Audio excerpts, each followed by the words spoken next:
Cell ज़्यादा होगा, purchase आपका कम होगा तो प्रॉफिट आपको होगा, ठीक है। और अगर आपको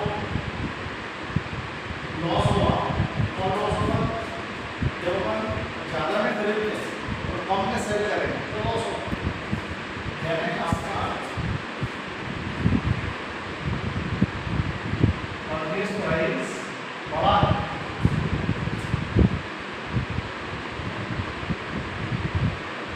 सेलिंग प्राइस कम है तो वहाँ पर आपको लॉस होगा।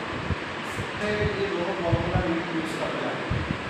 अब वो पूछता है कभी परसेंट, तो परसेंट में आपको यह बहुत ध्यान देना है। परसेंट पूछा जाएगा क्या परचेस प्राइस की परसेंट निकालने का होगा तो सेलिंग प्राइस में होगा, आपको ध्यान देना, ठीक है। अब तक क्लास का कोई परसेंटेज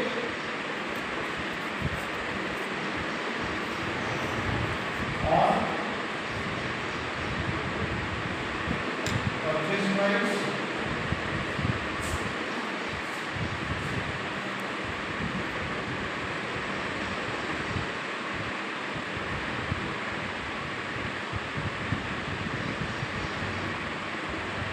और selling price, percentage of profit profit into 100 upon में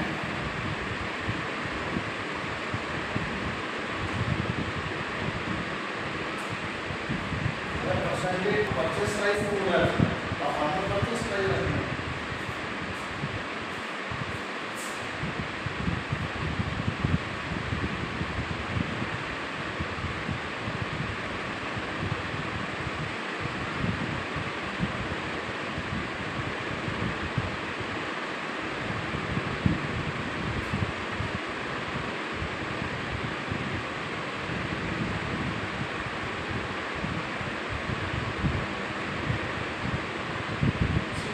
सेलिंग प्राइस को बोलता हूँ मैं, सेलिंग प्राइस, ठीक है।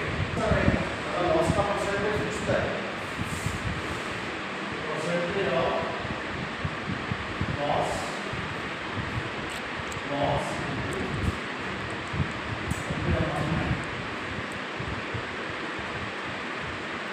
Purchase price,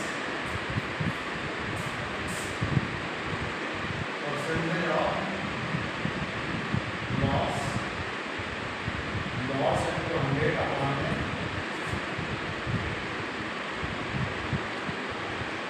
selling price. आपने कितने आर्टिकल खरीदे थे?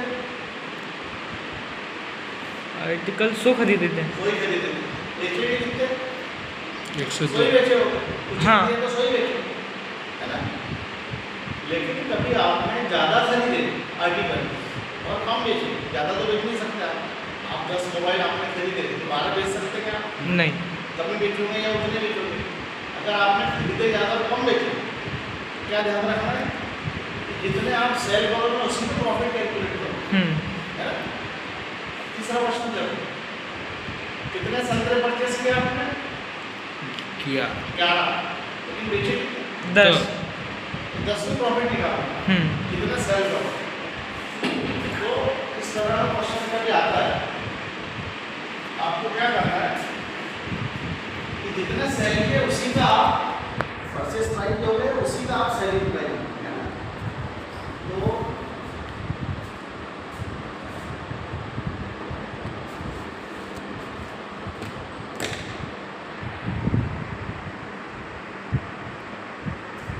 आपको परचेस प्राइस कितना दिया है? कितना दिया है? क्या 10 रुपये। 10 रुपये। बट ये कितने संतरों का है? 11। है ना?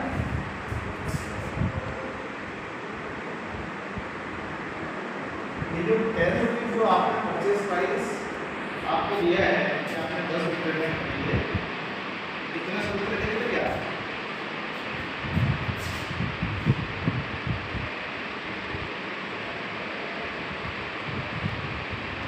और सेलिंग प्राइस कितना दिया है? 11 रुपये। बट कितने संतरों का है? 10। 10 संतरों का।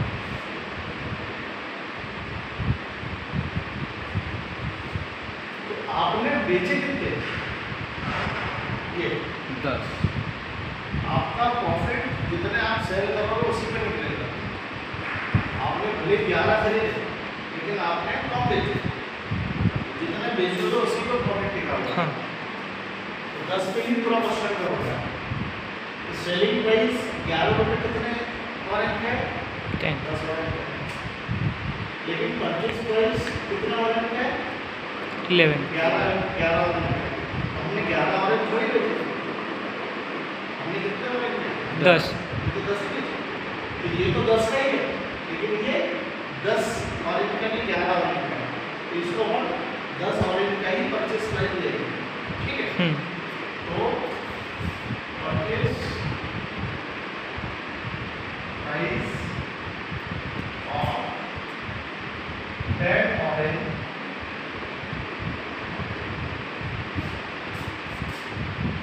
ये 10 रुपये है। ये कितने ऑरेंज का है? 11 रुपये है। और हमने बेचे कितने? 10 का निकालना है। तो जितना ऑरेंज का आपको परचेज प्राइस कैलकुलेट करना है उसको मल्टीप्लाई करेंगे। 10 ऑरेंज का निकालना है तो 10 का मल्टीप्लाई है। और ये कितने ऑरेंज के थे? 11 को हम करेंगे अपॉन। जितने ऑरेंज का आपको वैल्यू निकालना है उतने ऑरेंज का मल्टीप्लाई करेंगे। और जितने का ऑरेंज दिया है उसके ऊपर क्या करेंगे? अपॉन। तो कितना आ जाएगा? 100 अपॉन 11। अभी इसका प्लस एक्सेप्ट कम करो, कैसे कैसे मल्टीप्लाई करो। अब आप प्रॉफिट का फॉर्मूला लिखो। परचेज प्राइस वाली selling price minus purchase purchase price. Selling price कितना है? 11 11 रुपये। और परचेज प्राइस कितना है? 10 नहीं, तो 11 ऑरेंज का है। हाँ 10 ऑरेंज 10 ऑरेंज का हमने कितना निकाला? 100 आया। 11 selling price minus purchase price minus का परचेज प्राइस ऐसे निकालेंगे। यस सर 11 होता है 11 11 का इसमें मिला जाएगा तो कितना है? 100। एक का इसमें जाएगा तो 100। 121 में से 100 है 30 बटा 11। ये आपका है ना? इसने क्या पूछा? परसेंटेज पूछा है। परसेंटेज निकालेंगे। परसेंटेज ऑफ काहे में परसेंट पूछा है? सेल्स पूछा है कि परचेज पूछा है? विक्रय मूल्य पर लाभ 25% ब्याज कुछ कीजिए। नहीं पूछा है। अब हम पहले वाला इधर वाला यूज करेंगे। और बोला क्या था? प्रॉफिट इनटू 100 हमारे परचेज प्राइस प्रॉफिट कितना आया आपका? 21 बार 11 इनटू 100 100। टीपी कितना है आपका? ये वाला टीपी रहेगा। यस सर परचेज प्राइस यहाँ पर आएगा 100 हमारे 11 11 से 11 कैंसल तो 100 से 100 भी कैंसल आंसर आपका आएगा 21%। एग्जाम में आने वाला क्वेश्चन। भाई मान लो आपने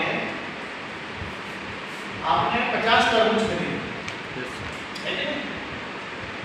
उसमें से एक भी नहीं बिका, तो क्या प्रॉफिट या लॉस कैलकुलेट होगा? नहीं जब तक कि आप बेचोगे नहीं प्रॉफिट या लॉस कैलकुलेट थोड़ी होगा। अब आपने 50 तरबूज खरीदे, उसमें से एक ही तरबूज बेचा आपने, तो प्रॉफिट या लॉस का पूरे 50 पे निकलेगा? नहीं एक भी निकलेगा। आपने बेचे कोई कहानी ना पड़ा। आपने खरीदे 11, लेकिन आपने 11 भी बेचे, 10 ही बेचे। आपने तो 10 ही बेचे, तो 10 का ही प्रॉफिट निकलेगा। ये जो फार्मूला है आपका परचेज प्राइस सेलिंग प्राइस, तो सेलिंग प्राइस भी आप 10 ऑरेंज का ही लिखो और परचेज प्राइस भी 10 ऑरेंज का ही लिखो। तो सेलिंग प्राइस तो आपका जो 11 रुपये 10 ऑरेंज का है, तो 10 ऑरेंज का ही ऑलरेडी दे दिया, लेकिन जो परचेज प्राइस है 11 ऑरेंज का ही है, उसको 10 का बनाओ। तो जो 10 रुपये उसको 10 का बनाने के लिए 10 का मल्टीप्लाई करेंगे हाँ और 11 पे